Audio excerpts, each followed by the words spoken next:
Welcome to the Sports Council.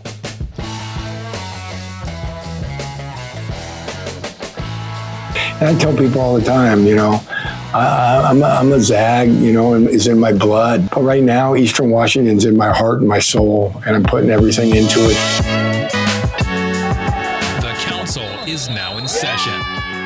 With a personality shaped by being an athlete and a background in mainstream sports media, I found that the stories I was most interested in telling were the ones often overlooked, the ones that might not otherwise be told, the ones that show the intangible and not just the highlight reel. The Sports Council is about highlighting the great, the good, the unique, and everything in between in the Pacific Northwest sports world. I'm Jamie Council. Thanks for joining me. You're listening to the Sports Council on 1340 ESPN, the Tri-Cities leader in sports.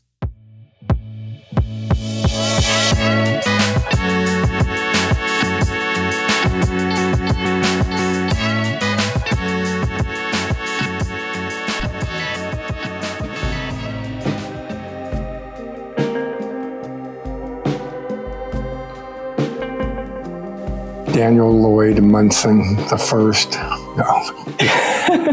Dan Monson, Eastern Washington University men's basketball coach. Well, welcome home. Dan Monson got announced as the head coach for Eastern Washington men's basketball back in April. And what's it like to be back in the Spokane area? I say it's great and it's terrible all in one. Things have really changed here and things have all stayed the same here, all in one. So there's a lot of, I think the good obviously outweighs the bad. We're excited to be back here with, I've got my parents, my dad, both fathers are 90s and moms are late 80s, and they're all four living together and here in town. And so it's great to be able to see them on a daily, weekly basis. And it's great to be back with people that you've known and had relationships with, and go into a new job. It's really comforting that you have a lot of people that and can lean on and all those kind of things. But it's also, there's a lot of, other things that are, haven't really changed in Spokane. And, like the weather's still the same, things like that, So there's things that are great, and those are the things we've been focusing on. And what would you say is the biggest change since you lived in the area decades ago? I think there's way more. There's better restaurants. There's way more, and there's still the go-to ones are still around. That's great. I think the traffic, the amount of people like at grocery stores, it's not a secret anymore to live here. I mean, there's the hospitals and the airport are just so much busting at the seams, that I didn't really realize. We had a place at Priest Lake, so we would spend some summertime here, but coming through the town, I never really realized how much it's grown since we were here. Your decision to go from Long Beach back to Spokane, a little bit of a homecoming. So I guess what was some of the reasonings? You said your family's in the area and everybody hits different parts of their careers, different wants in life. So what was your main reason for taking the job at Eastern Washington? Well, I think the main reason is that Long Beach let my contract run out and I couldn't go back there, and I still wanted to work. I had a son that's played for me for 2 years, and one that was working for me, and I was really enjoying that aspect of my career, and so I wanted to, I wanted to go out on my terms, not on somebody else's terms, and so I thought it was just, so I would have probably went anywhere to coach a couple more years, but it's life's a full circle, and this is a full circle career for me to start at Gonzaga and 25 years ago, actually as an assistant 35 years ago, almost 40 years ago, and then be able to be back in the same city. This is with the same friends. I live 200 yards from Mark Few, and he was in my wedding. I was in his. His dad was our minister, and and so it's kind of a time warp in certain ways. to be back and be a part of Spokane, where, I quote unquote helped start to come to Cheney, where and just see my legacy can be that I started here and finished here, kind of thing. It was amazing. A game in January, you're coaching, obviously, and then Mark Few sitting right above you, as well as John Stockton in the house as well. That is amazing at Eastern Washington, where the tie from Gonzaga and Eastern Washington are now very closely united. Yeah, and it's always been unbelievable, and that's something that hasn't changed over 25 years. Is the community is an unbelievable community when it comes to rallying around, everybody, not just Gonzaga, but Eastern, but the Cougars, whoever it is, and they just have so many great events, from Hoop Fest to the Lilac Festival to Bloomsday. To on and on you could go about the things this community has that most communities don't have. Well, one of those kind of opportunities for everybody to come together, and it's neat for me. Richie Fromm, who played for me at Gonzaga, is on my staff, and it's just great to see people 25 years later, and some of them you don't recognize, and some of them haven't changed. As I said, there's both gamuts here. And with that being said, let's talk a little bit about the team, though, because you coached one of your assistant coaches, and you had a tall task coming into Eastern Washington. Of course, David Riley leaving to go to WSU and pretty much clearing the roster. And it's definitely a rebuilding year. First year head coach, a bunch of new faces, a lot of players from outside the country. So tell me a little bit about this year's squad and how you guys are really trying to build a program this year. Well, you got to build, you build anything with a foundation. And I think we have a really good foundation. We have, our GPA was a 3.47 the first semester, and they're high quality kids. And that's what you have to start your foundation. Basketball wise, we're a long ways from where we need to be, but we have a foundation. And the one thing David Riley left here was a winning culture. These kids get up at 7 a.m. and they're around here till at least noon, 4 or 5 hours every morning. They eat breakfast here, they eat lunch here, and then they go off to school. And I'm just really proud of the effort they're putting in to represent the university. And I know it's not the record that anybody wants, especially me.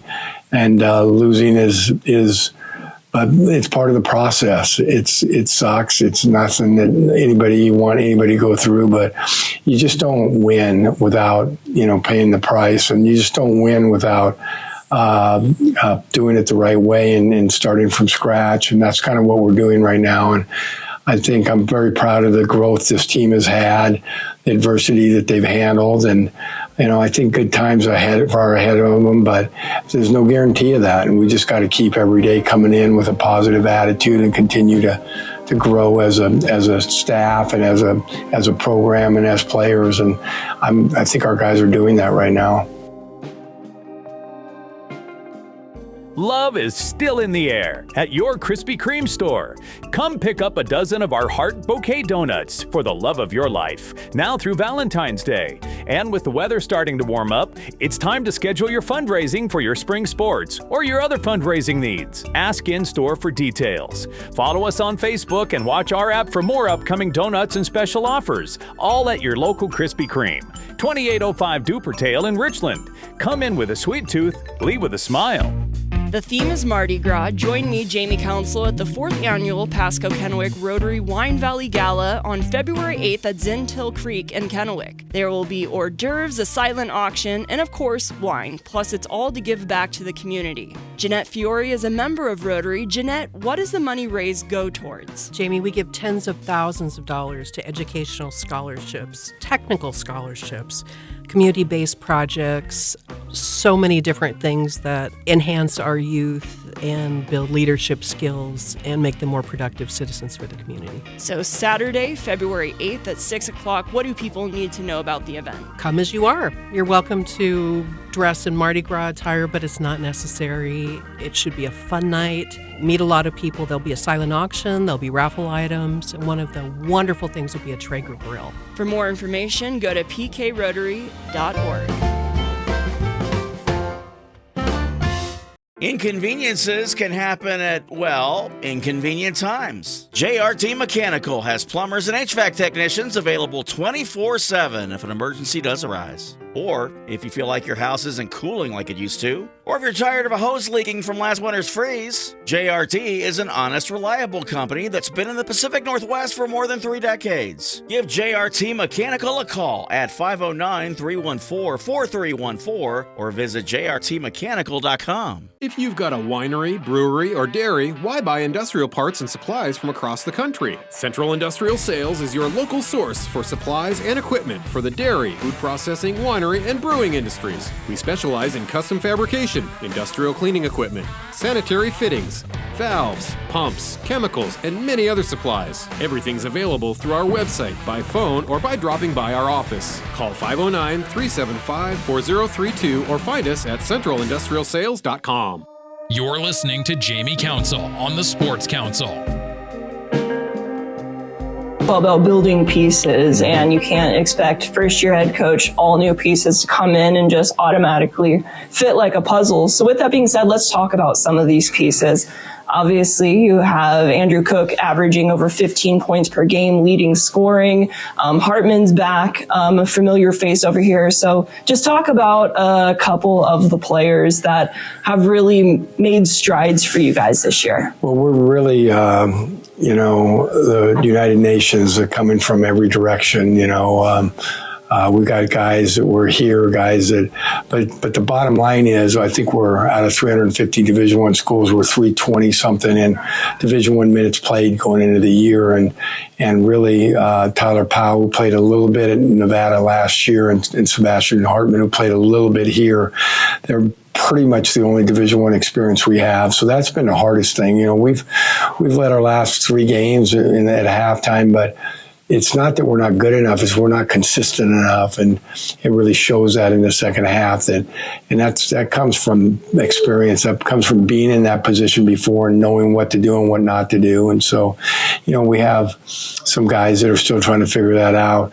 Besides Sebastian and Andrew Cook came from Carroll College, he was an NCAA All-American, and he's been a great presence for us because he doesn't have Division I experience, but he's got college experience, and then, he's played 4 years at the college level, and that's proven.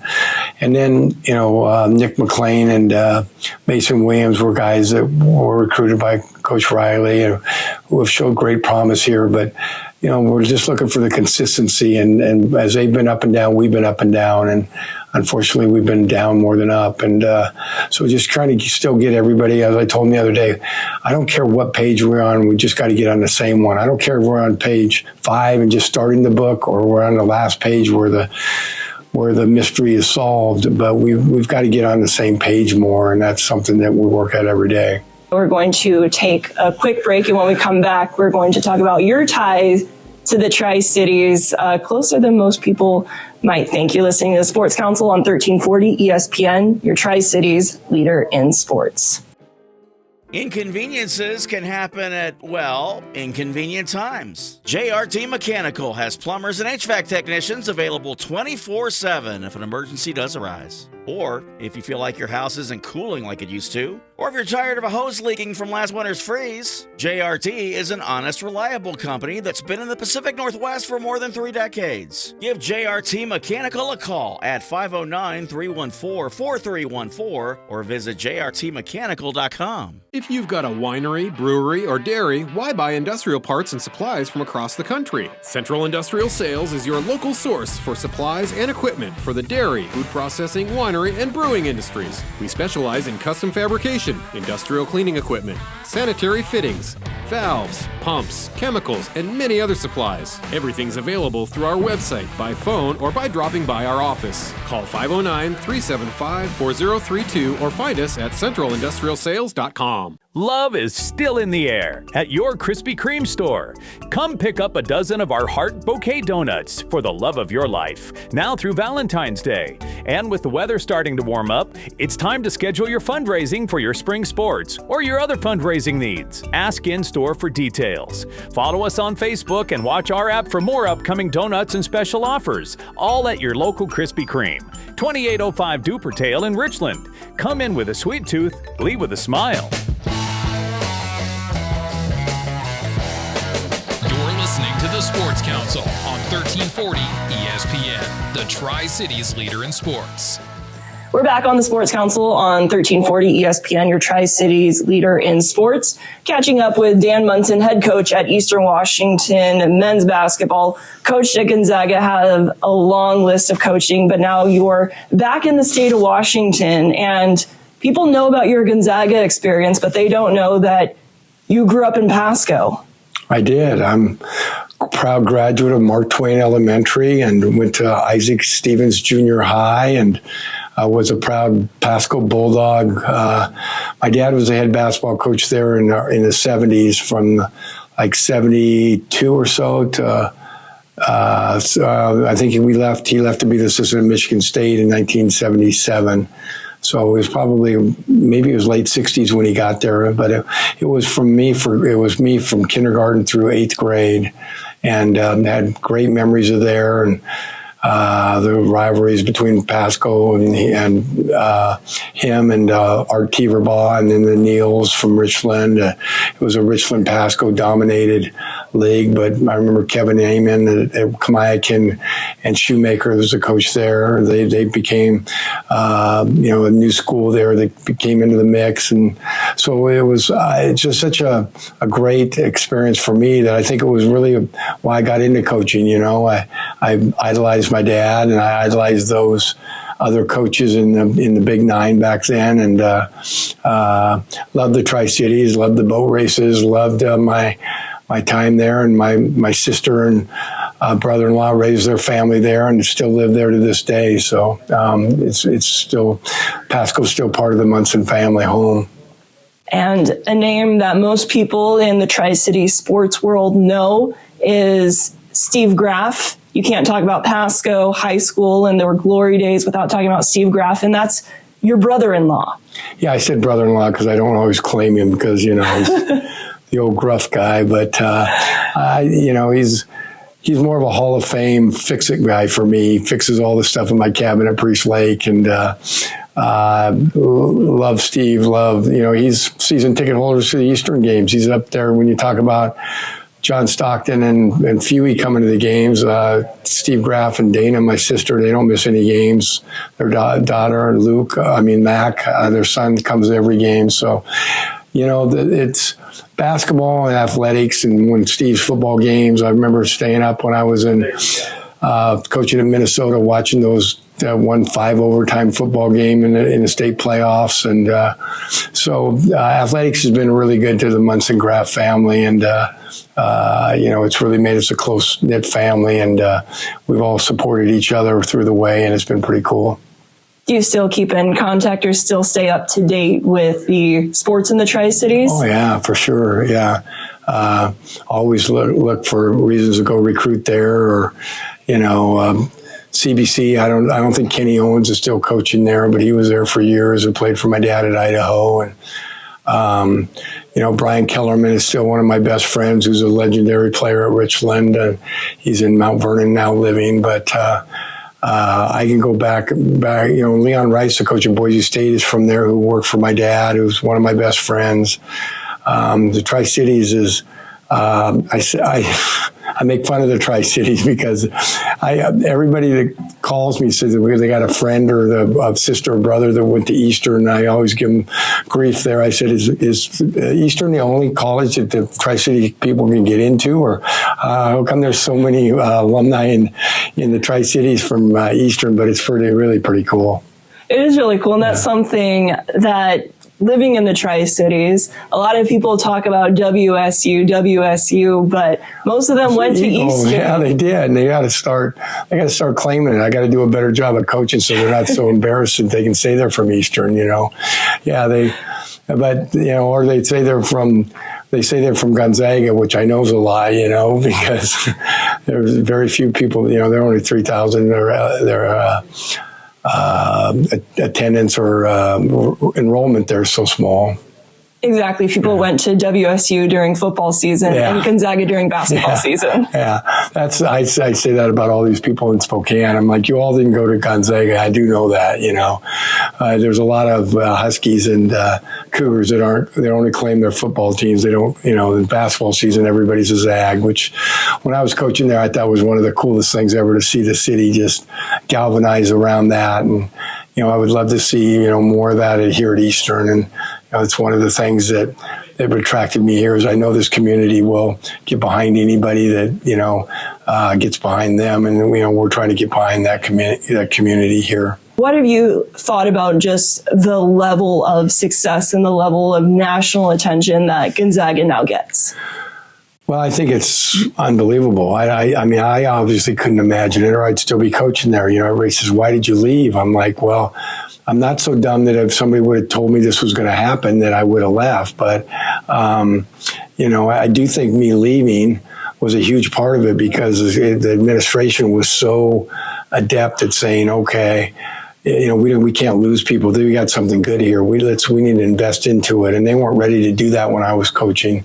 But, Mark, was, at that point, they asked him what he needed in a new arena, and, they needed to travel different. They needed to eat different. And the school really stepped up and said, hey, this is going to be our flagship, and we're going to give these resources to it. And smartest investment that they ever made. And so it was really cool. I'm proud to say I was there to start it, but to able to sustain it, I could have never imagined that. And what Mark has done to do that is just incredible. What do you think about their move into the Pac-12?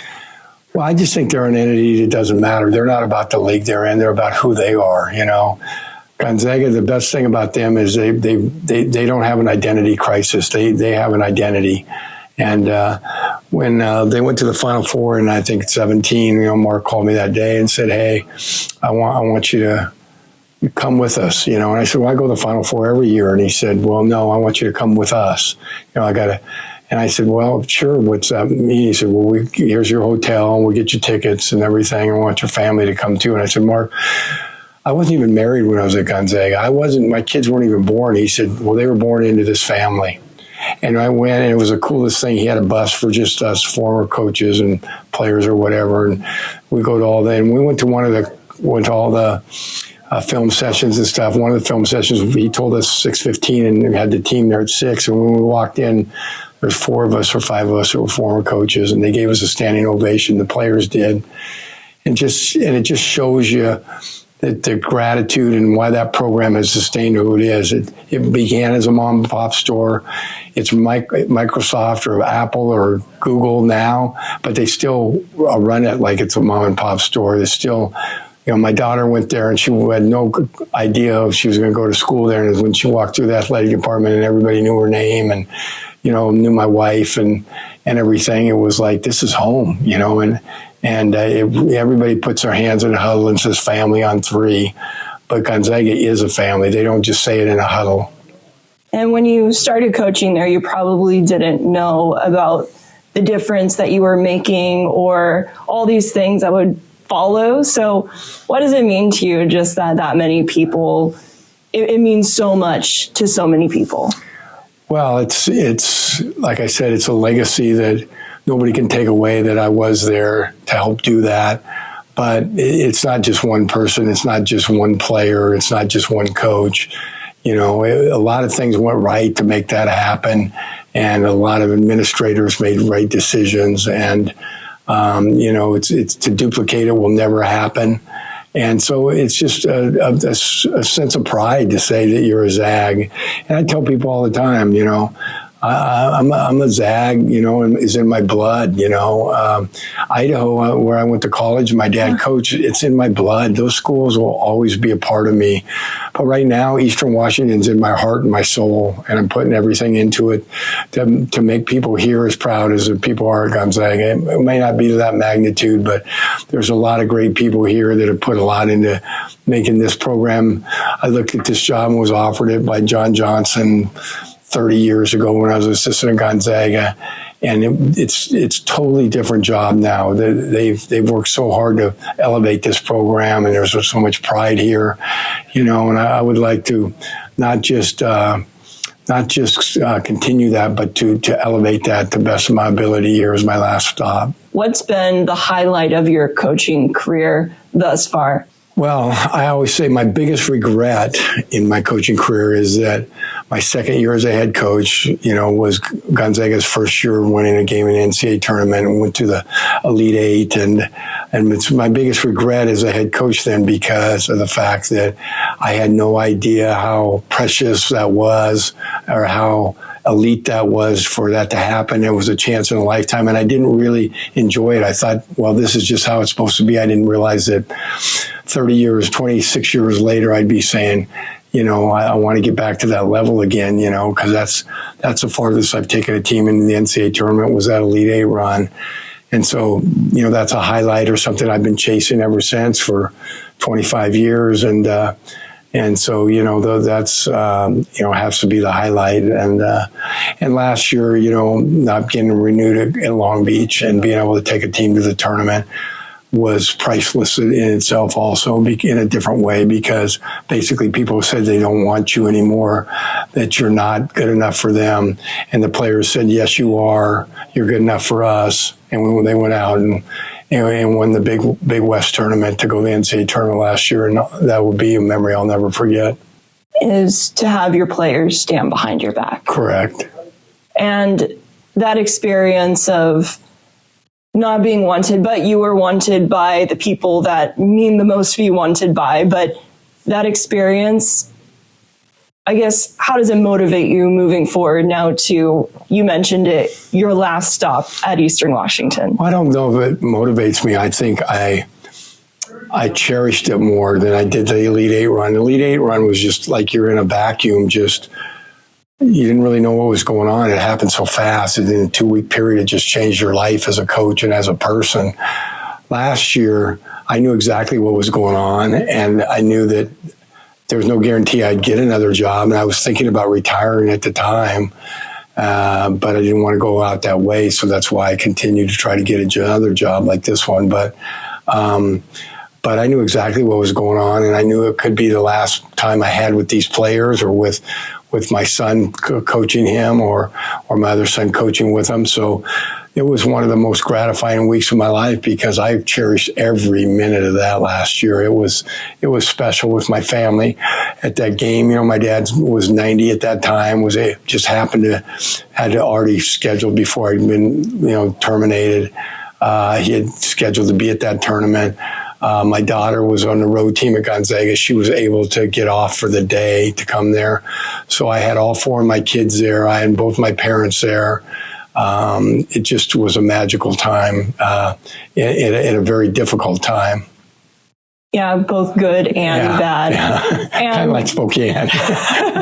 Kind of like my career. Everything's kind of been secular for me. It's a life of dualities, as I've come to realize. And I did want to, I guess, shed some light to make sure that I understood your answer of, I asked what your biggest accomplishment was, and you also said it was my biggest regret, and that was not, I guess, being in the moment or cherishing the Elite Eight, but that was your biggest accomplishment. I think so, yeah. I mean, as a basketball coach, though, you mark yourself by the NCAA tournament and championships and winning, and that year was magical. I mean, it was the spark that started Gonzaga basketball, and it was the team and the players that had a chip on their shoulder that didn't understand that Gonzaga wasn't supposed to be winning games in the NCAA tournament or dominating the West Coast Conference, and so I've never had a team accomplish that much in a season since, and so that's by far been my most